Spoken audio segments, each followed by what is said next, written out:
yo sé que ya les impartieron. Estamos a escasos 1 año y medio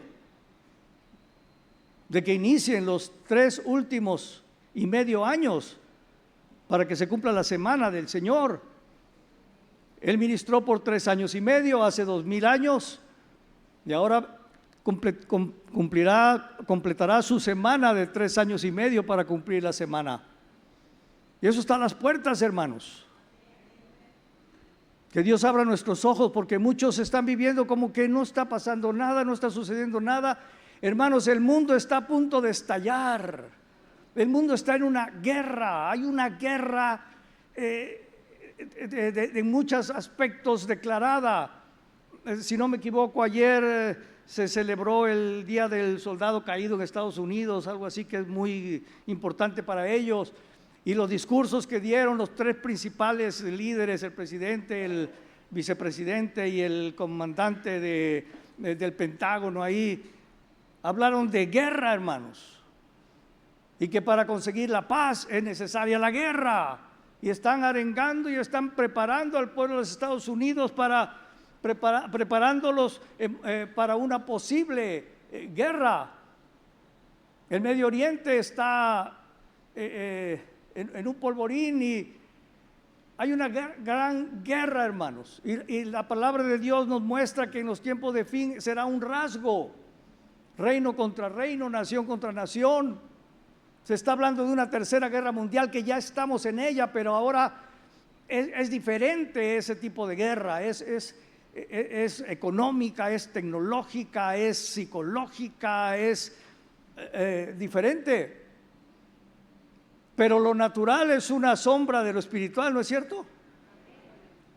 Estamos en una guerra espiritual, hermanos. Como vimos también, Satanás, el enemigo de nuestras almas, sabe que le queda poco tiempo.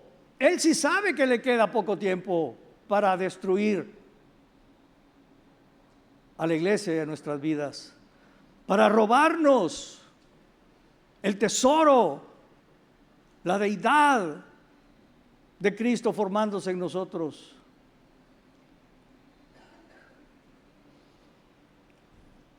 Tenemos que saber que hay una guerra y una batalla que ya estamos enfrentando y que va a recrudecerse, hermanos.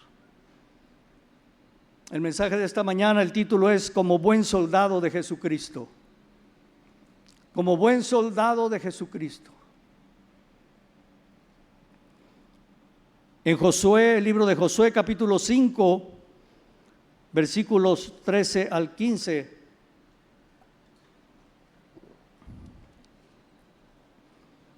En la Nueva Traducción Viviente, se lo voy a leer porque me gustó el lenguaje que utiliza. Dice: cuando Josué estaba cerca de la ciudad de Jericó, recuerden que era la primera ciudad que iban a conquistar. Era el primer obstáculo para entrar a poseer la tierra prometida. Cuando vio la ciudad de Jericó, miró hacia arriba y vio a un hombre parado frente a él, con una espada en la mano. Josué se le acercó y le preguntó: ¿eres amigo o enemigo? Era una persona. Y él dice: ¿eres amigo o enemigo?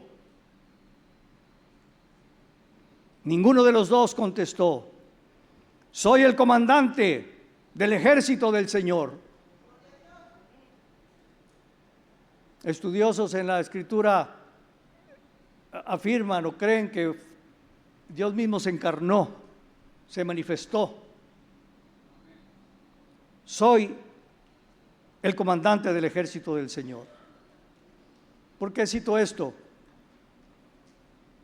Porque Él es rey y un rey no tiene ejércitos. Dios es un guerrero.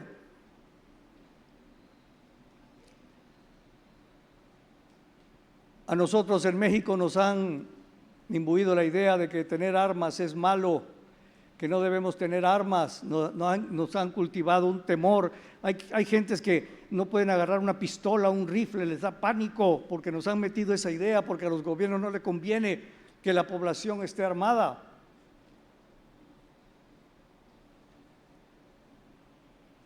pero Dios es un guerrero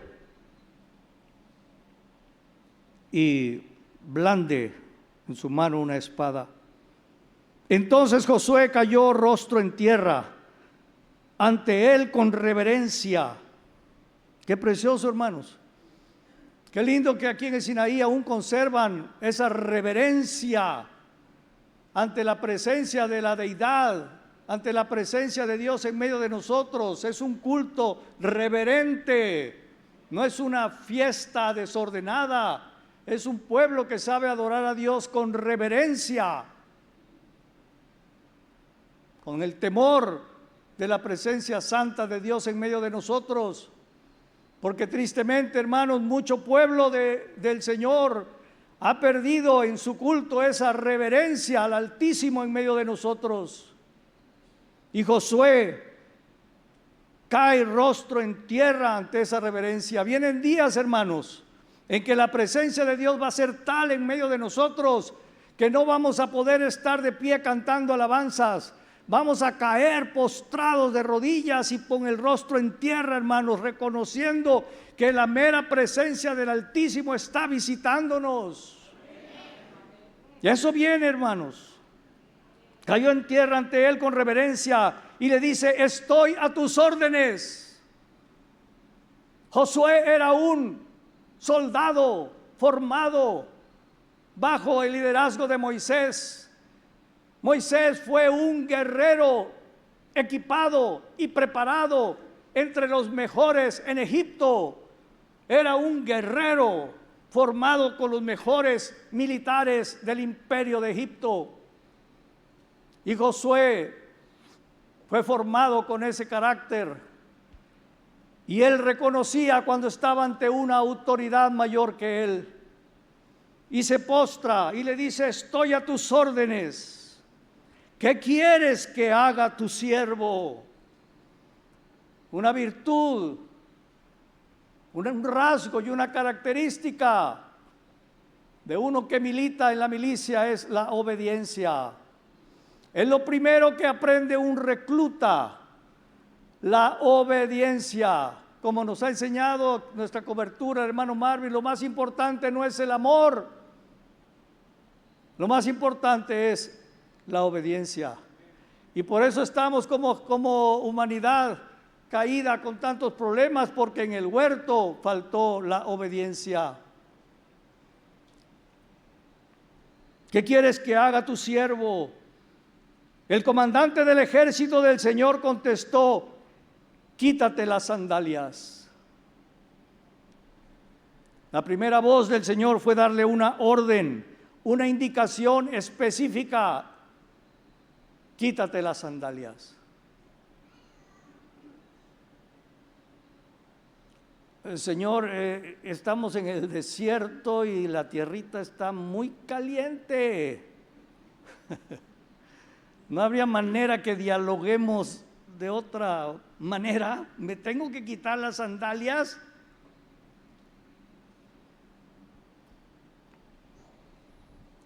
Porque el lugar donde estás parado es santo. Y Josué hizo lo que se le indicó.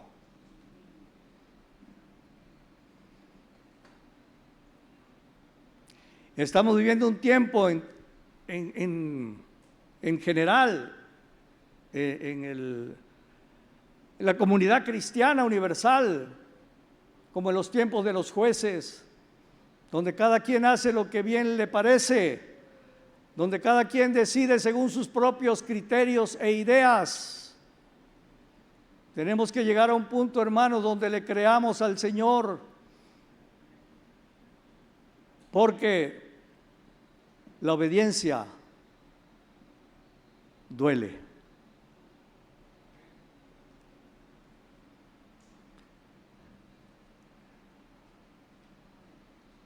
Casi siempre la obediencia duele.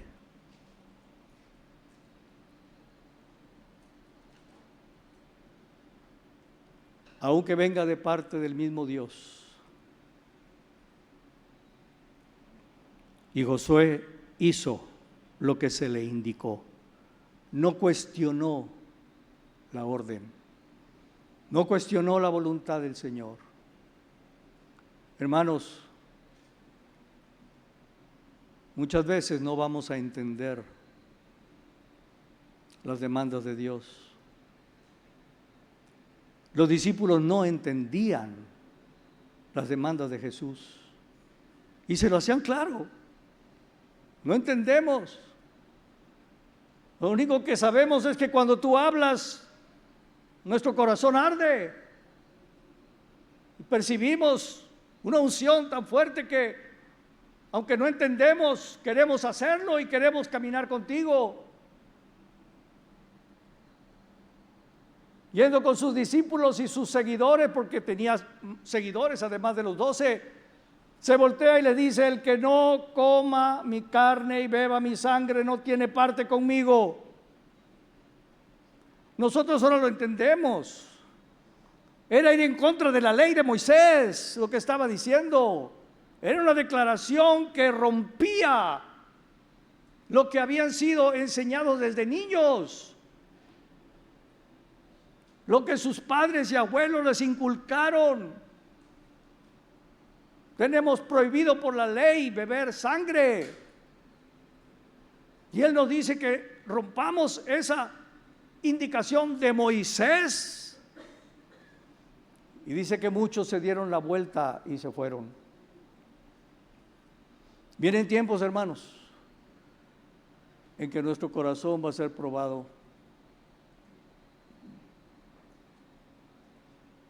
Amén. Y solo si tenemos un corazón para percibir la presencia de Dios, vamos a decir: Señor, no entiendo. Solo sé que algo bueno va a salir por la obediencia. Son niveles, hermanos, que tenemos que alcanzar. Pero ¿saben qué? Nos queda 1 año y medio para alcanzar ese camino. Cuando yo estuve en la heroica escuela naval militar, todavía existían los dinosaurios y en 1971, un 15 de enero, ingresé. Lo primero que nos hicieron entender era que era un lugar para obedecer. Una de las primeras declaraciones que oí fue: mire, animal, usted no está aquí para pensar. Yo estoy aquí para pensar por usted. Usted está aquí para obedecer. ¿Saben que cuando digo esto a muchos les causa shock? Les enoja. Hay a quienes les enoja. ¿Pero por qué? ¿Por qué dicen eso? ¿Qué? Yo no puedo pensar. Porque están siendo preparados para la guerra, para las batallas, donde habrá decisiones y momentos en que no es momento para hacer una junta y una discusión de qué es lo que debemos hacer o no. Amén. Donde el capitán da la orden y hay que acatarla. No hay tiempo para algo más. Y si alguien no acata la orden y no está de acuerdo y se regresa, el capitán tiene la autoridad de sacar su pistola y balearlo por la espalda. Y no es un crimen de guerra. Está evitando que cunda el desánimo, el desaliento y se rompa la disciplina. Amén, amados. Si hay un ejército es porque hay guerra, hay luchas, hay un enemigo a vencer. Pero el Señor, ¿qué? La victoria nos dará. Si confiamos en Él, hay peligros. La victoria final, hermanos, de Jesucristo con su iglesia sobre todos sus enemigos que van a ser puestos por estrados de sus pies, está más cerca que nunca. Estamos cerca, hermanos. Debemos animarnos, fortalecernos, aclarar la visión y ponernos en marcha con nuestro comandante en jefe. Porque les repito, seremos probados en este año y medio como nunca, hermanos. Amén. Que Dios nos dé la gracia Primera de Pedro 5, 8 al 11. Se lo voy a leer en la traducción del lenguaje actual. Creo que por ahí aparece en la pantalla, ¿no? ¿O no aparece? Aparece la versión 60. Ah, bueno. Traducción lenguaje actual. Primera de Pedro 5, 8 al 11. ¿Será que el apóstol Pedro tenía entendimiento de las cosas, hermanos? Estén siempre atentos y listos para lo que venga. Un soldado no puede dormirse en la guardia. Un soldado no puede descuidarse durante la batalla. Y vamos a ver más adelante cuál es la estrategia de Satanás para este tiempo. Pues su enemigo, el diablo, anda buscando a quien destruir. ¿No oímos eso? Hasta parece un león hambriento. Resistan los ataques del diablo. Quiere decir que está atacándonos, hermanos. El problema es que muchos en la iglesia ni se han dado cuenta que estamos bajo un ataque de vida o muerte. Y estamos viviendo como que si no pasara nada. Y estamos bajo un acecho como nunca antes.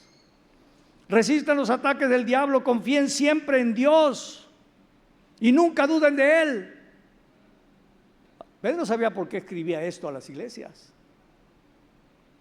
Confíen siempre en Dios y nunca duden de Él. ¿Qué cosas vienen, hermanos? Vemos como por espejo, pero vienen dificultades. Vamos a ser sacudidos. Vamos a ser probados.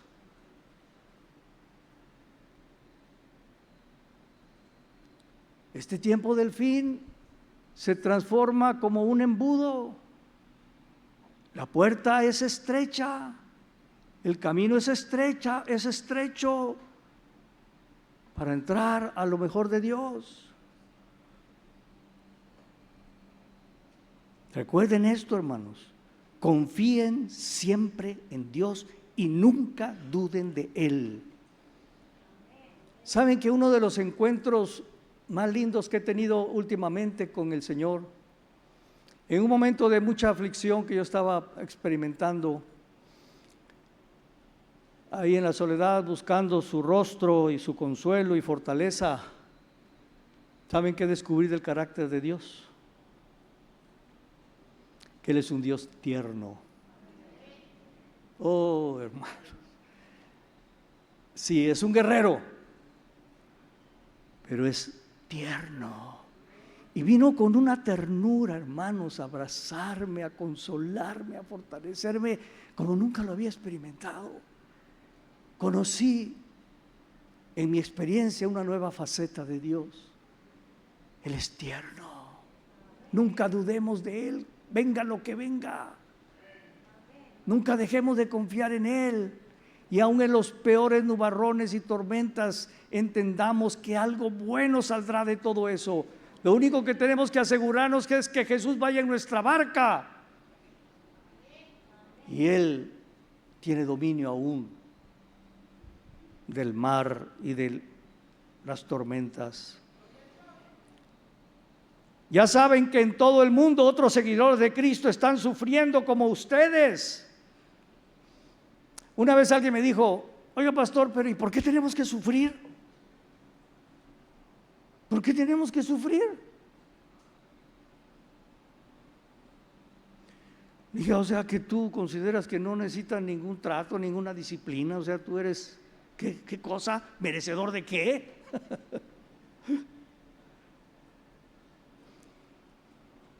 Que sufran otros, que sufran los de la iglesia primitiva, pero nosotros, ¿por qué?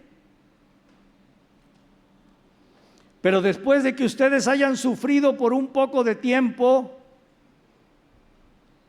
Dios hará que todo vuelva a estar bien y ustedes nunca dejen de confiar en Él. Les dará fuerzas para que no se desanimen y hará que siempre estén seguros de lo que creen. Recuerden que Dios nos ha elegido por medio de Jesucristo para que formemos parte de su maravilloso reino. Hermanos, este reino terrenal no tiene nada que ver con el reino que Dios ha preparado para los fieles. El problema es que somos tan ciegos que solo vemos este reino terrenal. Necesitamos que Dios nos lleve al tercer cielo, hermanos, o cuando menos nos revele algo más de su gloria. Necesitamos que nuestros ojos sean abiertos. Hay un reino, hermanos, reservado, donde no habrá más lágrimas, más sufrimientos, más dolor. Todo será luz, todo será glorioso, no habrá impíos. Y eso está a las puertas. Hermanos, viene la santa ciudad Jerusalén, que Dios ha preparado, hermanos. Yo he estudiado esta ciudad. Es algo glorioso y va a descender sobre la Jerusalén que va a ser arrasada pronto, que no quedará piedra sobre piedra, y vendrá esa gran ciudad donde morarán los fieles. Que Dios reine con poder para siempre. Amén. Hermanos, Satanás anda como león rugiente porque sabe que le queda 1 año y medio antes que empiece la predicación del reino con gloria, con poder, rompiendo cadenas, librándonos de tantas ataduras y luchas que padecemos. Él sabe que viene un tiempo glorioso y le queda poco tiempo, y él está buscando como los leones, atacar a los animales que están enfermos, a los que están débiles, a los jóvenes, a los solitarios, a los confiados.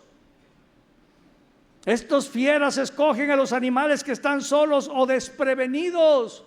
Un soldado no puede estar desprevenido cuando está de guardia. Yo casi mato a un cocinero allá en la escuela naval porque me tocó hacer guardia, la guardia de los perros, le decían, porque nos tocaba a las 3 de la mañana, a las 4 de la mañana.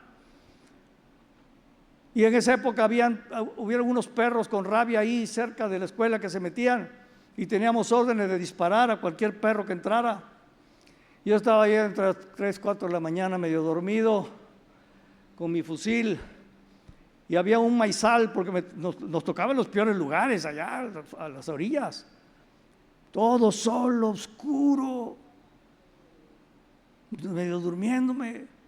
Y veo que los maizales se empiezan a mover.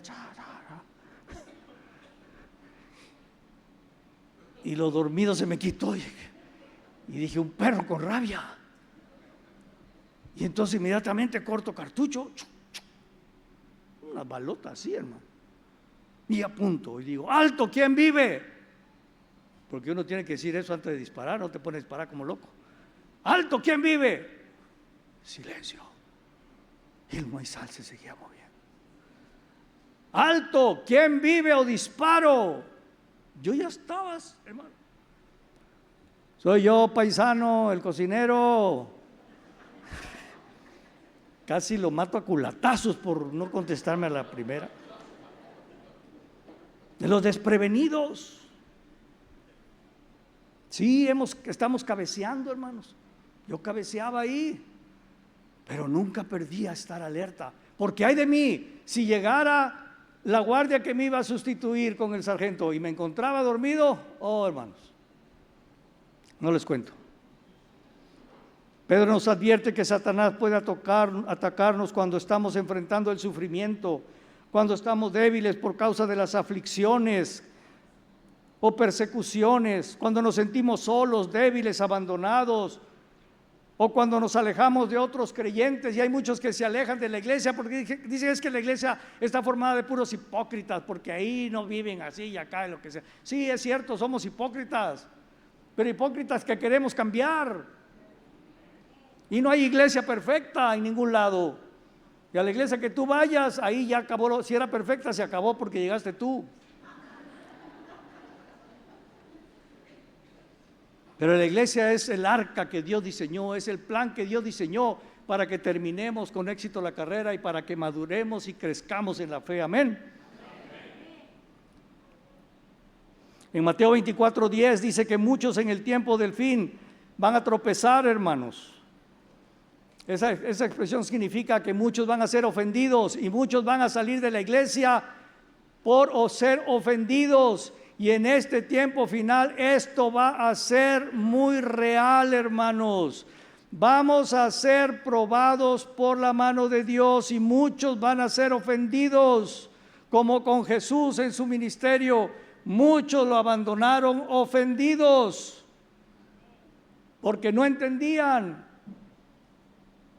Y muchos van a ser ofendidos porque fueron lastimados, ofendidos, maltratados o algo por hermanos de la iglesia o por el pastor o por lo que sea, y tendrán el pretexto para salir por esas puertas.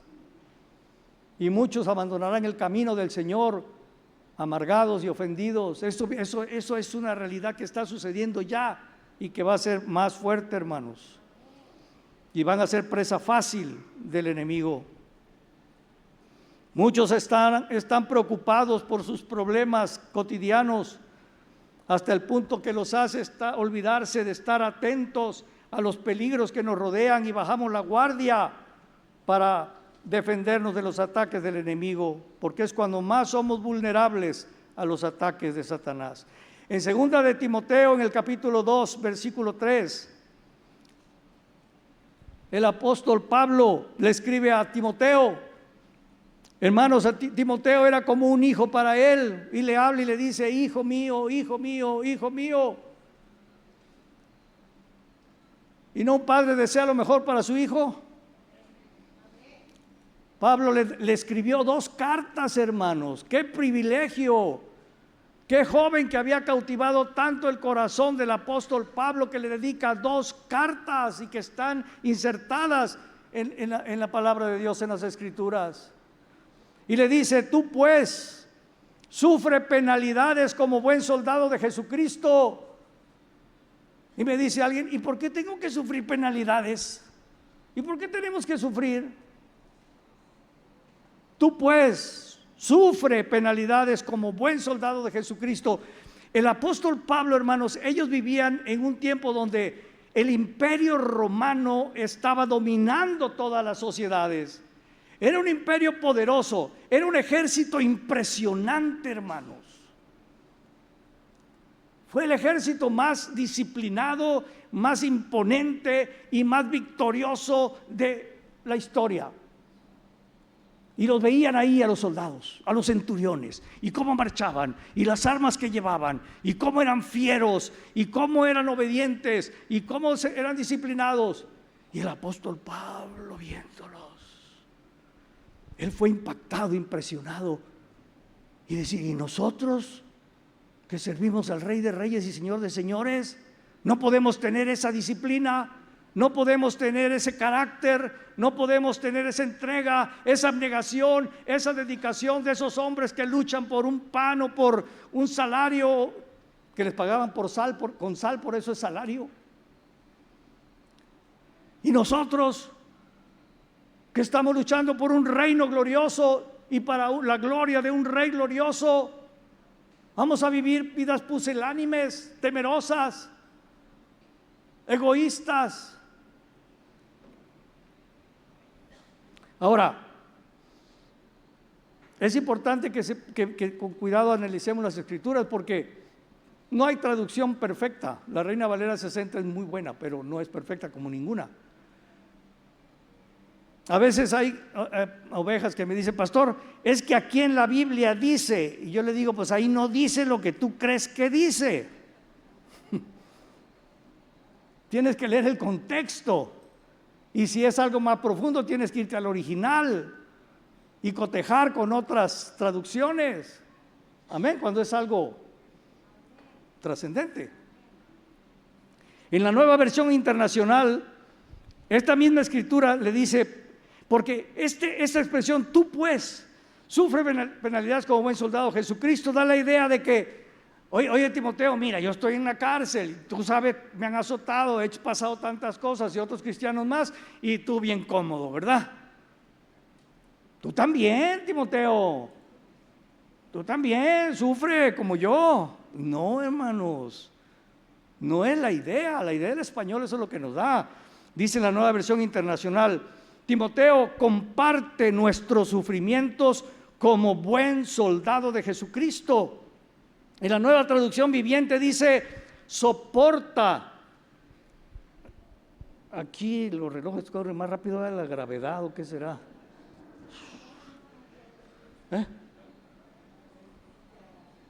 Pero me invitas a comer, aunque me pase. A las 6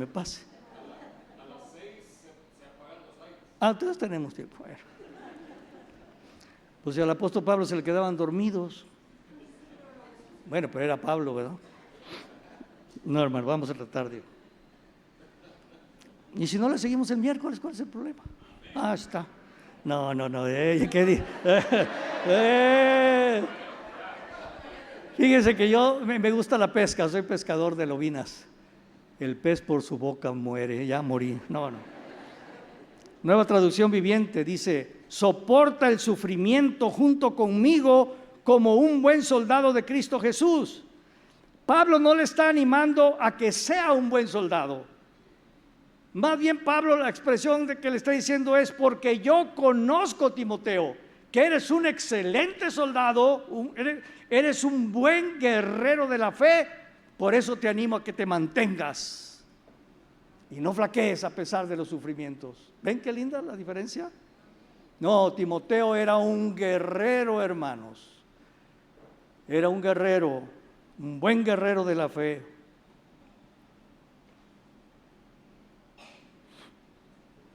Lo anima a mantenerse firme en medio de las aflicciones por causa de ser fiel al Evangelio, confiando en el poder de Dios. Y ustedes pueden decir, oiga hermano, ¿para qué nos habla de estos sufrimientos y aflicciones?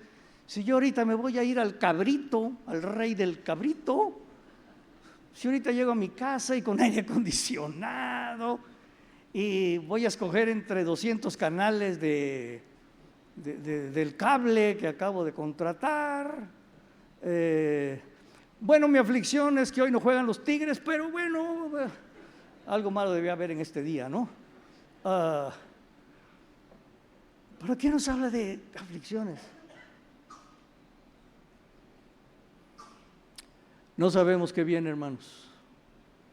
Es mejor que estemos preparados.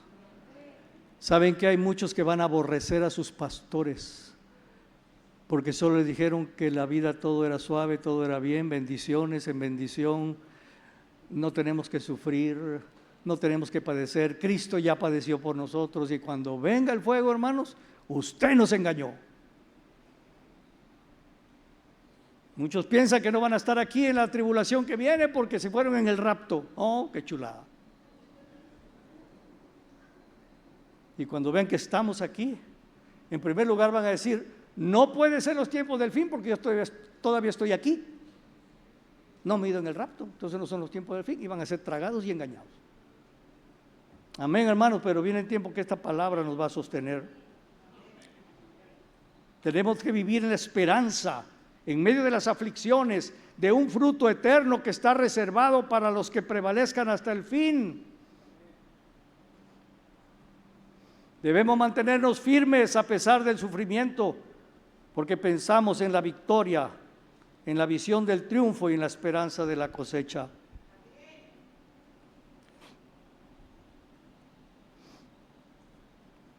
Hace años, hace como 45, 47 años, tuve la oportunidad de viajar a la República de Cuba, cuando todavía el comandante Castro estaba gobernando, barcos rusos, el comunismo, pancartas, venceremos, no pasarán, toda la filosofía comunista. Y la iglesia era perseguida por el régimen. Y me invitaron a que yo junto con otro compañero fuéramos y lleváramos Biblias de contrabando a meterlas a ese régimen, hermanos. Hay quien dice que hay locos por Cristo. Yo estaba bien loco, hermano, y mi mujer peor, que me dio permiso. Hicimos 2 maletas grandes, mi compañero y yo, llenamos con ropa y metimos Biblias, porque era un proyecto que había, que nos invitaron, Biblias de estudio para pastores, tratados evangelísticos, cursos en cassettes, en audio, y meterlos, llevarlos a los pastores de allá. Llevábamos unas listas de pastores perseguidos. No, para no ser la historia larga, hermanos, a todo el avión le abrieron las maletas, los insultaron, los regañaron porque llevaban unas elecciones, un periódico de México, que no saben que esta es propaganda subversiva del imperio capitalista, y se los arrebataban y los maltrataban. Y yo dije, pues a este y a mí nos van a fusilar de plano cuando abran las maletas. Y dijimos, mira, oramos y dijimos, Señor, que no vean estos, ciégalos. A los ciegos tú le diste vista, a estos que ven, ciégalos. Hermanos, ¿por qué yo creo que Dios nos va a sostener en el tiempo de fin si somos fieles? Porque tengo 50 años de ver milagros, hermanos. Dios es real, Dios hace milagros. Y el jueves venimos y les cuento milagros toda la noche de milagros. No. Hermanos, a todo el avión le revisaron las maletas, ¿saben? Mi compañero vete en aquella fila y yo en esta. Por si a mí me agarran, tú me llevas Coca-Colas a la cárcel, y si no, al revés. Y light, porque estoy a dieta. Hermanos, solo a 2 pasajeros no nos abrieron las maletas. Cuando llegué ahí con el militar ese, suba su maleta. La subí. Iba yo a abrir y dije, Señor, cuida a mi mujer y a mi niña, una niña creo que tenía, porque aquí no salgo vivo. Se me quedó viendo a los ojos y puso la mano sobre la maleta y me dijo, no la abra. Bueno, la cerré, la bajé, subí la otra maleta, la iba yo a abrir y viéndome a los ojos me dijo, no la abra. Es el Dios al que servimos, hermanos. ¿Por qué debemos de temer? La gran tribulación, el anticristo, y qué va a pasar, y guerras, y nos van a poner, y si no tenemos la marca, ¿cómo vamos a comer? Y mis pobres niños, ¿qué van a comer? ¿Qué va a pasar? Oh, hermanos, somos tan ciegos. Veamos la gloria que viene, hermanos. Veamos a esos hombres y mujeres gloriosos que van a manifestarse en nuestras ciudades. Los milagros, el poder de Dios, su fidelidad. No tengo la marca, no voy a poder comprar ni vender, no tengo comida. Y me siento en la mesa y cierro los ojos y digo, Padre, gracias por la comida que provees para esta hora, con un plato vacío en el nombre de Jesús, amén. Y cuando abra los ojos va a haber comida ahí. No en todos los casos, pero cuando menos voy a orar así. ¿Y saben qué? ¿Por qué lo creo? Porque lo he vivido. Porque he visto ese tipo de milagros. Nadie me los cuenta. Entonces, ¿por qué voy a tener temor? Hermanos, y yo le dije, yo estaba impresionado cómo viven los pastores allá. De plano vamos a tener, ay Señor, ¿cómo viven los cristianos? No se estén cuchicheando ahí. Increíble, hermanos. Saben que si no nos ponemos en serio con Dios ahora, vamos a ser avergonzados por vivir tan cómodamente y no dedicar tiempo a lo más importante. En ruinas las iglesias. Aire acondicionado en Cuba, con esas iglesias, olvídenlo. Bancas casi destruidas, no podían pintar. Me levantaron, como aquí en el sótano, tenían un sótano y había una mesa de un comedor de madera rústico, lo quitaron, levantaron un tapete, abrieron, había una cisterna ahí grande, seca. Tienen prohibidos tener seminarios para nuevos pastores porque quieren que los pastores se hagan viejos y se mueran y se muera la iglesia. Dice, aquí estudia un seminarista, ahí metido, ahí le pasamos la comida, la ropa limpia y los libros de teología. Y nuestros jóvenes van al IMH con aire acondicionado, con comidas 3 veces al día, y qué bueno, qué bueno. Pero no sabemos qué tenga reservado Dios para adelante. Yo estaba impactado, hermano. Las esposas nos pedían cositas para que no le fuera más. Mire, le trae por favor un traje, Pierre Cardin o no sé qué cosas. Yo ni les veo las marcas que y unas corbatitas porque mi esposo necesita y necesita zapatos nuevos. No, hermano, nos pedían chanclas de esas de pata de gallo, de hule. Nos pedían ropita interior y nosotros la cosemos, hermanos. ¿Y por qué? Por ser fieles al Señor. Porque si se aliaban con el gobierno, como otras iglesias, iban a tener facilidades.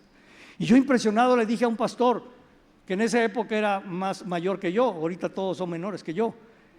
Le dije, estoy muy impactado y cuando llegue a México voy a decir allá a los hermanos que oremos por ustedes, sepan que vamos a orar por ustedes, que Dios los siga haciendo fuertes y no claudiquen. Se me quedó viendo ese hombre con esa sabiduría y esa ternura de pastor y me dijo, hermano, gracias, pero dígale a los hermanos en México que nosotros también estamos orando por ustedes, para que cuando les llegue una aflicción como la que vivimos, se mantengan fieles al Señor. Oh, hermanos, yo acá, muy acá, ¿verdad? Que vamos a orar por ustedes. Me partió el corazón en 10 pedazos. Oh, hermanos, nosotros los cristianos hoy aún gozamos de libertad religiosa. No luchamos contra un régimen opresor, político, enemigo de la fe. ¿Saben cuál es nuestra lucha, hermanos, hoy? Cristianos del fin. Nuestra lucha es poder sobrevivir, guardando el testimonio cristiano vivo en una sociedad libertina, en una sociedad que tiene un mensaje cristiano permisivo con los caminos del mundo. Esa es nuestra lucha, ser fieles. Nuestra lucha, hermanos, es poder sobrevivir guardando el testimonio cristiano vivo en una sociedad libertina y con un mensaje cristiano permisivo con los caminos del mundo. ¿Estás bien, hermano? No, todo está bien. No, ¿por qué vas a sufrir? ¿Por qué te abstienes? ¿Por qué? Ya Cristo pagó todo, todo es por gracia, no tienes que hacer nada para agradar al Señor, en victoria estamos, todo está bien. En nuestra lucha, hermanos. Saben que Satanás, que es muy astuto, es la serpiente astuta, él se dio cuenta que oprimiendo al pueblo de Dios, que afligiendo al pueblo de Dios, le salía el tiro por la culata. Entre más oprimía al pueblo de Dios en Egipto, ¿qué pasaba? Más se multiplicaban, a tal grado que Faraón llegó a tener temor, porque ya eran tantos, un ejército ahí prácticamente. ¿Y qué hizo con la iglesia primitiva? Entre más los afligían, entre más afligía al pueblo de Dios, entre más los perseguía, entre más los mataba, entre más teas ardiendo de cristianos iluminando Roma ponía, la iglesia se hacía más fuerte y más poderosa.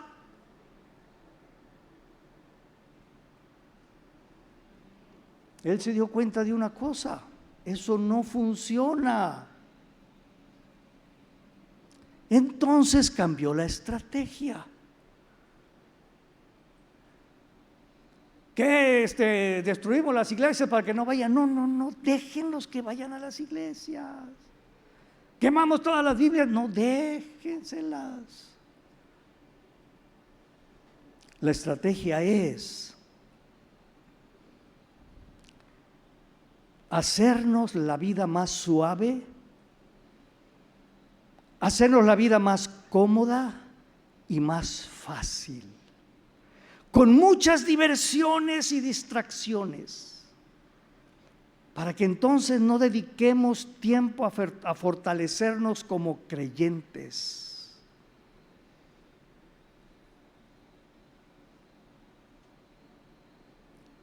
Amén.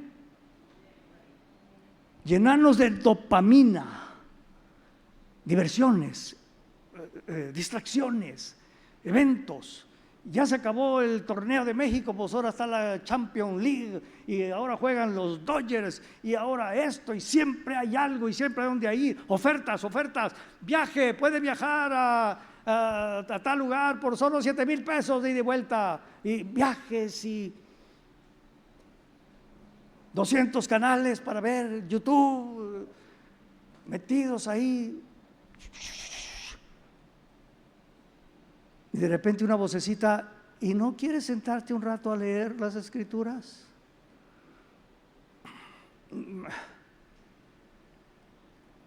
¿No quieres pasar un tiempo orando, buscando mi rostro? ¿Cuánto, Señor? Pues, ¿te parece bien 1 hora que pasemos juntos? No, Señor, eso es mucho tiempo. Pero en el partido de fútbol, en la película o acá me paso 2 y 3 horas. Qué astucia, hermanos. Nos ha hecho una sociedad rica, cómoda, con colchones soñare, para que sueñes rico.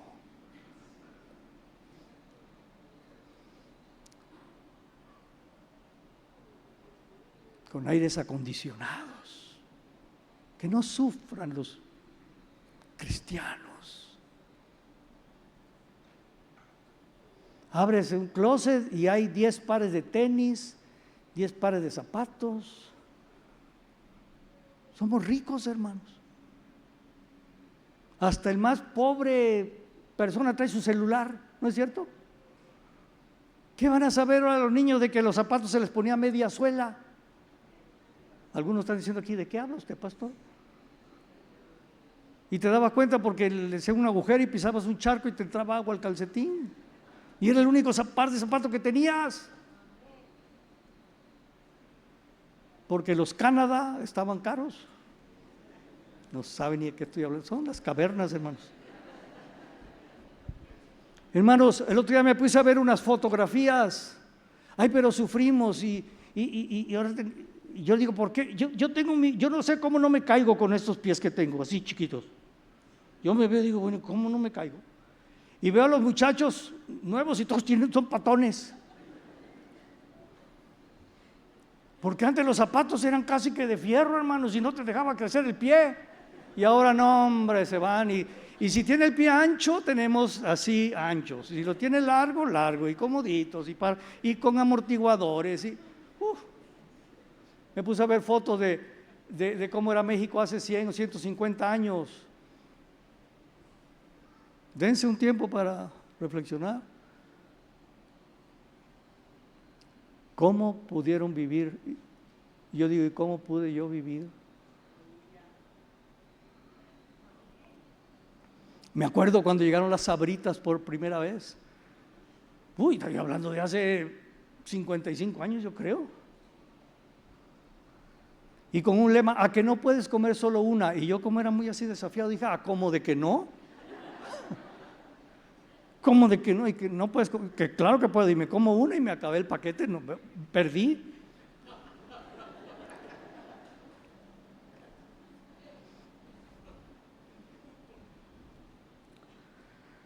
Si vinieran, como hemos dicho, si vinieran algunos cristianos de hace 100 años, hermanos, se preguntarían si somos cristianos. Se avergonzarían de muchos de nosotros. Esa gente se reunían todos los días, tenían cultos todos los días.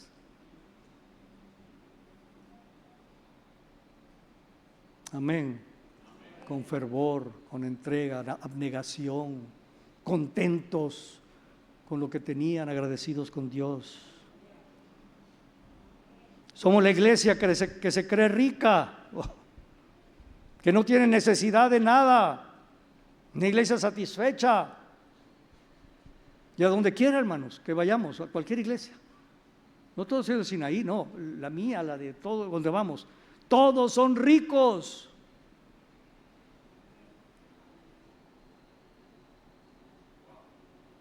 ¿Alguien planchó con una plancha que le metían carbón adentro? Los jóvenes como yo saben de qué hablo.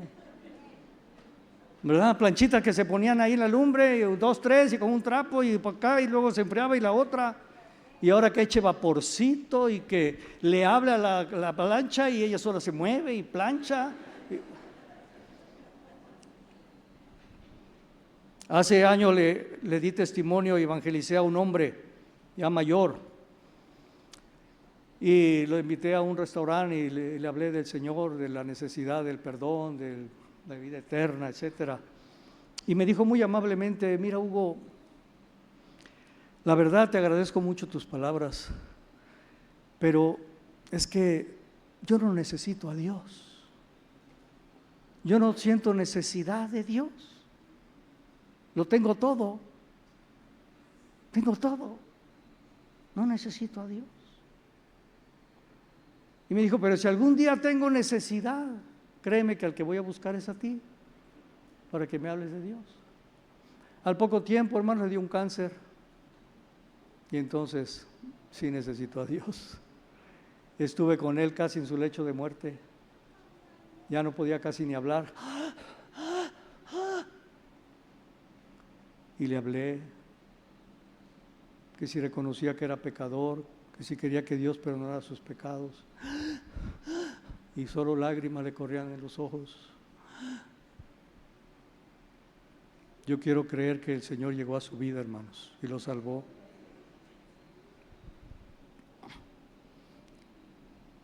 ¿Qué hacía la iglesia primitiva con sus riquezas o con sus bienes?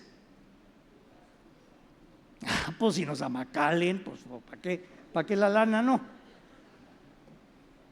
No estoy diciendo que sea malo ir, a mí me encanta ir. No quiero decir que sea malo. Pero estamos viendo, hermanos, ¿qué hacía la iglesia primitiva con sus riquezas, con sus bienes, con sus propiedades? Pensar cómo hacer más. Pensar cómo conseguir más dinero, más propiedades. Lo traían a los pies de los discípulos para que se repartiera y no hubiera necesidades en medio de ellos. Ese tiempo viene, hermanos, glorioso, donde vamos, el orgullo y el egoísmo y las vanidades van a ser deshechas en nuestro corazón y solo un anhelo tendremos. Quiero ser como Cristo. Quiero la gloria de Dios reposando en mi vida. Quiero la riqueza de Dios en mi corazón. Porque todo lo demás es como estiércol. ¿No lo declaraba el apóstol Pablo?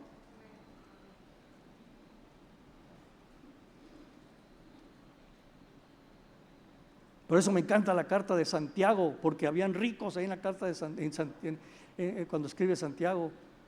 ¿Cómo es posible que vean niños huérfanos, viudas que mataron a su marido por causa del evangelio y no se conmueva su corazón solo pensando en acumular más, solo pensando en tener más, solo pensando en ser glorificados por causa de sus riquezas, avergonzando a los pobres de la iglesia?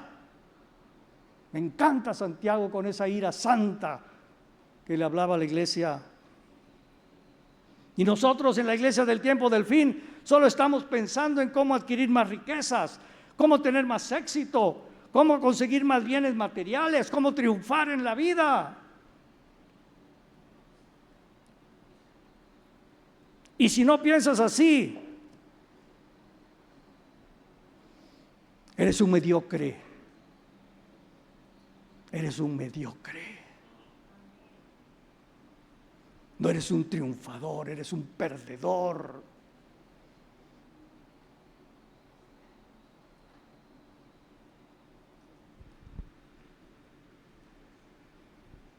Un ratito, ¿sí? Dijo el hermano Marvin que las esposas no mandan.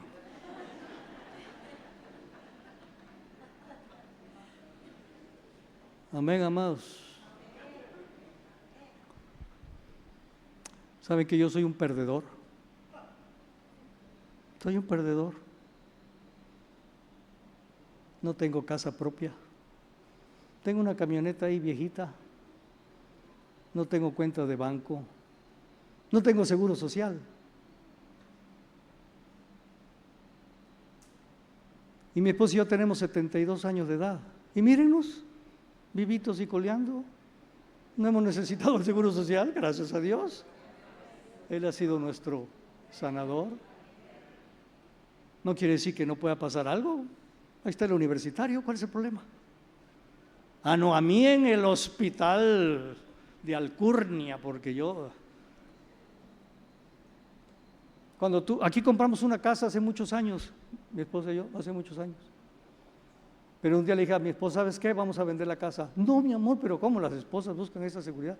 Yo solo quiero tener unas maletas para donde el Señor me diga, vas, voy, y nada me detenga ni me ate.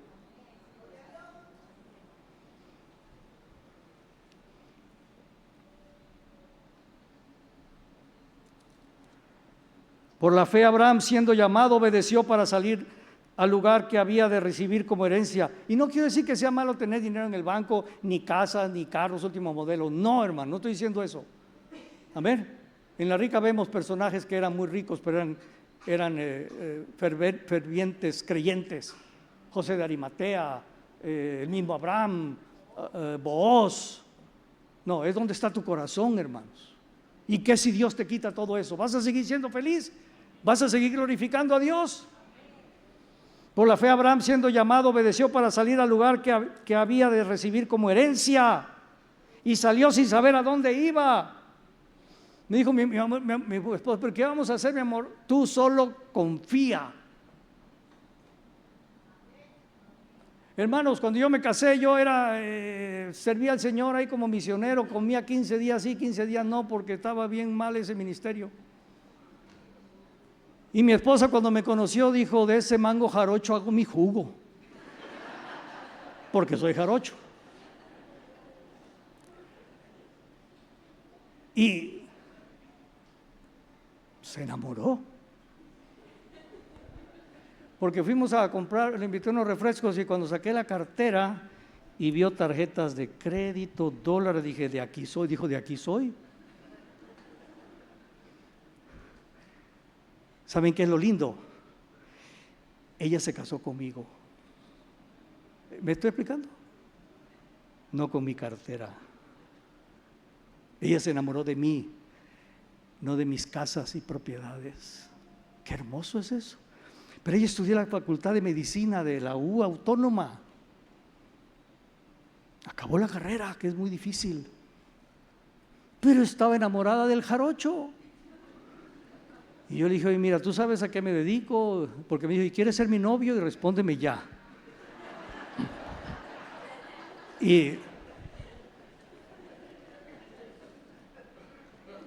le dije, ¿tú sabes a qué me dedico? Y hoy estoy aquí, mañana ya no tengo. Cuando nos casamos le dije, solo tengo para tu vestido de novia, nada más, no va a haber fiesta, ni pastel, ni nada, solo nuestra familia ahí, un refresquito. ¿Aceptas? Los tíos y familiares, estás loca, te vas a casar con un misionero que no tiene ni para comer, y tú eres una doctora, tienes un futuro brillante por delante. Pero ella también había conocido al Señor y había visto la gloria del Señor y dijo, acepto. Y tenemos 46 años de estar felizmente casados. ¿Ya te arrepentiste? Amén, amados. Hay países donde persiguen a los cristianos y los creyentes se pelean por leer un libro o una biografía cristiana.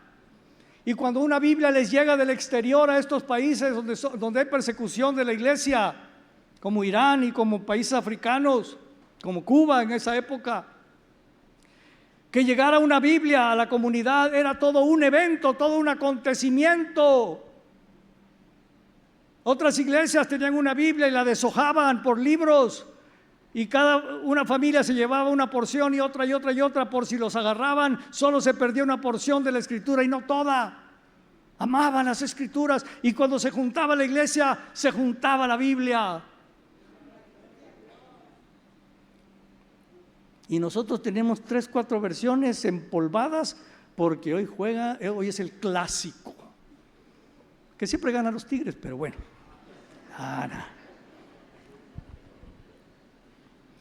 Amén, amén, amados. Saben que ya voy a acabar. Me quedó la mitad, pero hay para otro viaje.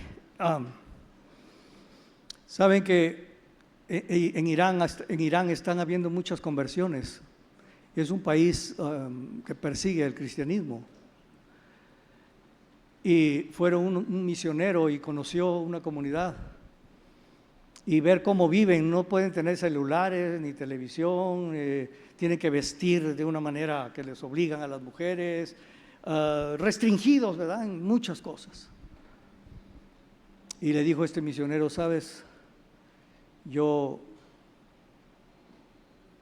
ustedes son nuestros héroes, ustedes son nuestros héroes. ¿Cómo pueden mantenerse fieles al Señor y contentos y agradecidos con Dios? Con la persecución y tan limitados que no pueden tener tantas diversiones ni tantas cosas que hacer. Ustedes son nuestros héroes, porque aún así son una comunidad viva y gozosa. ¿Y saben qué le contestaron al misionero? No, nuestros héroes son los cristianos fieles del occidente, o sea, nosotros. Porque ustedes sí tienen libertad para hacer lo que quieran, pero por amor a Cristo, por amor a Dios, por amor a la verdad, se abstienen. ¿Me explico o no? Eso es ser un héroe de la fe. Tengo permiso para pecar, para ver todo, para hacer lo que yo quiera, pero por amor y fidelidad a Cristo digo no.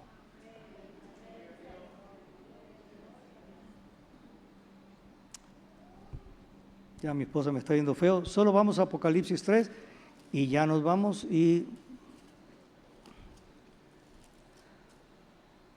ya.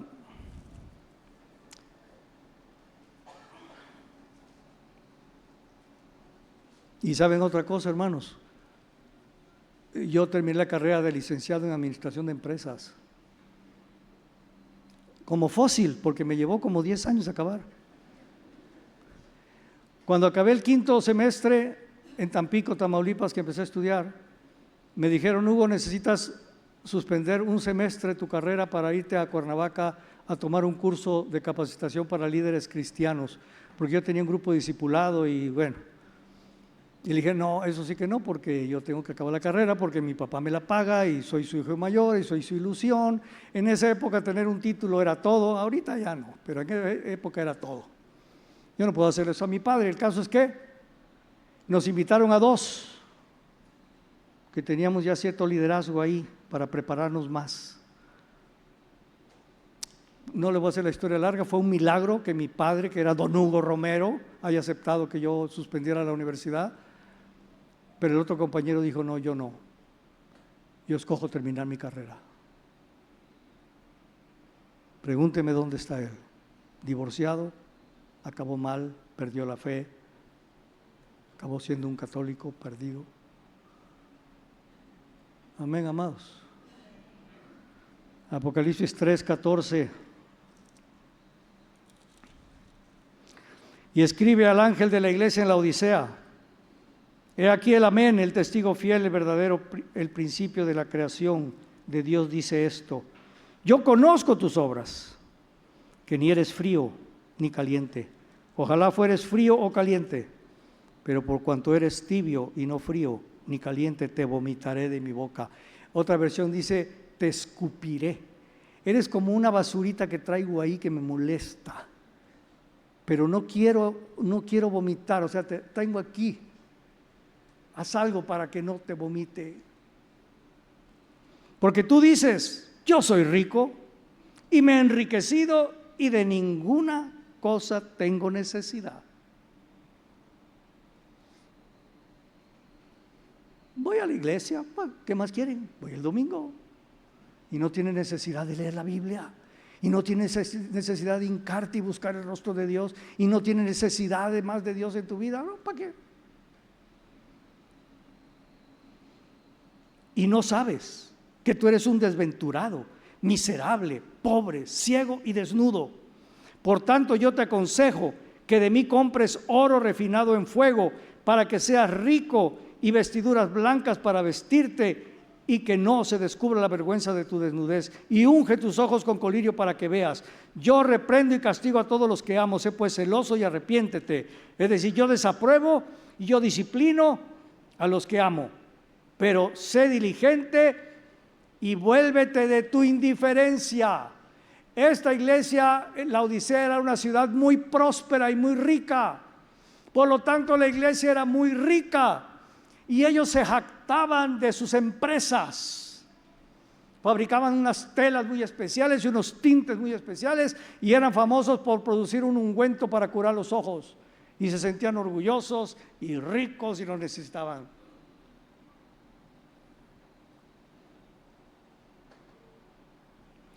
Yo te recomiendo, yo te aconsejo, miren qué lindo el Señor, hermanos. Yo te aconsejo, porque te amo, que de mí compres oro refinado en fuego.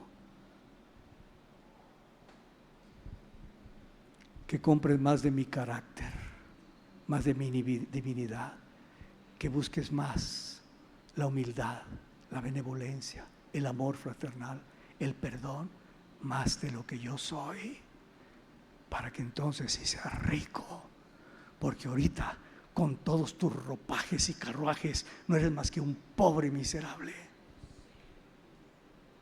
¿Ven cómo Dios ve?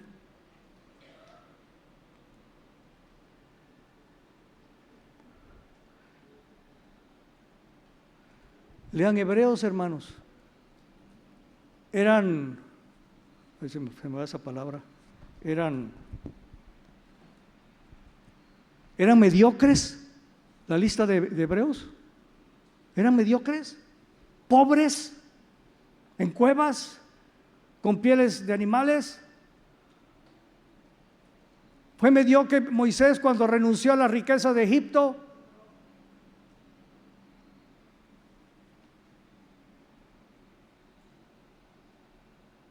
Se mantenían como viendo al invisible, buscando una ciudad eterna, una herencia eterna, renunciando. Estaban buscando el oro, hermanos, el oro divino. ¿De qué le sirve al hombre ganar al mundo entero si pierde su alma? Lo usamos para que pierdes la salvación o te vas al infierno. Pero para nosotros, ¿de qué sirve que ganemos el mundo entero? Bienes, casas, carros, viajes, éxito. Si estás en la trampa de Satanás que te está carcomiendo y te está robando el oro divino de tu corazón, porque no tienes tiempo, porque trabajas 12 y 14 horas diarias. Saben que los millonarios, 3, 4 millonarios muy grandes en el mundo, están proponiendo que en lugar de 40 horas de trabajo se trabaje 12 horas diarias y sábados y domingos. Esa es la propuesta, incluido Slim y el de los carros esos eléctricos y otros más. ¿Y saben cuál es? ¿Y saben cuál es su argumento? Van a tener más dinero, van a poder comprar más cosas. Trabajando 12 horas diarias sin ningún día de descanso.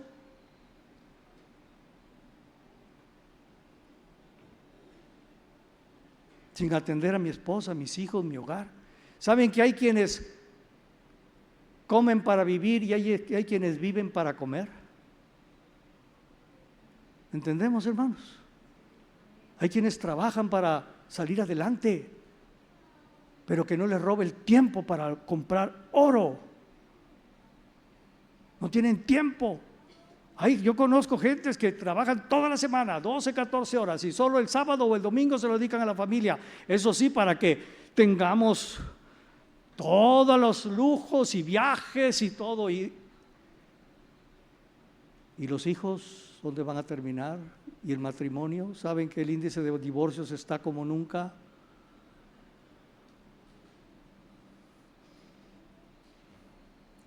Mejor tener lo necesario y tener el tiempo para buscar el oro divino.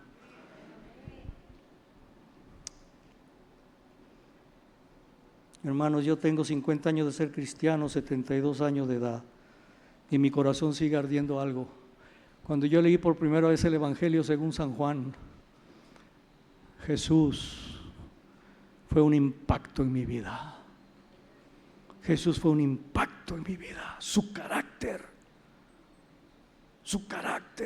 su humildad, su mansedumbre, su ternura, su fuerza, sus virtudes. ¿Y saben qué brotó en mi corazón? Yo quiero ser como Jesús. Es lo único que me importa en esta vida, tener más de Cristo en mi vida. ¿Y saben cuál es el clamor de mi corazón ahora? Yo quiero ser como Jesús. Y todo lo demás para mí es como estiércol. El apóstol Pablo decía: no lo he alcanzado. El apóstol Pablo fue un mediocre. Dejó toda su gloria y su riqueza y su fama y su honra para seguir a Cristo, en pobreza, en cárceles, en hambre, en persecuciones. Solo una cosa anhelo y busco en la vida: su vida formada en mí, el oro divino, porque todo lo que hagas en esta vida aquí se va a podrir, hermano. Lo único que nos vamos a llevar es cuánto de la divinidad, cuánto del carácter de Jesús se formó en nosotros. Amén. Y no le estoy diciendo, si a mí Dios me quiere ahorita allá en Querétaro regalar una casa, gracias Señor. Si me quiere dar un carro último modelo, gracias Señor. ¿No, me entienden? No es lo malo, no es malo eso. Amén. El asunto es qué buscas en la vida. Ya termino con esto. Saben que en los 30 años en que había nacido Jesús, pero no pasaba nada, nos compartió en el retiro, hermano. ¿Saben a qué se dedicaron los discípulos? Ellos estaban buscando a Jesús. Sí, en sus negocios, en sus actividades, pero estaban buscando. Pues es que oímos que nació, no pasa nada, no se ve nada. Han pasado 20 años y seguían buscando a Jesús. Hasta que un día Andrés le dijo a su hermano Pedro: Pedro, ¿qué? Hemos hallado al Mesías. Era su meta, su anhelo. Trabajaban para vivir, para sobrevivir, pero ellos en su corazón estaban buscando al Mesías y encontraron a Jesús. Y van a reinar con Cristo por toda la eternidad. Pónganse de pie, amados.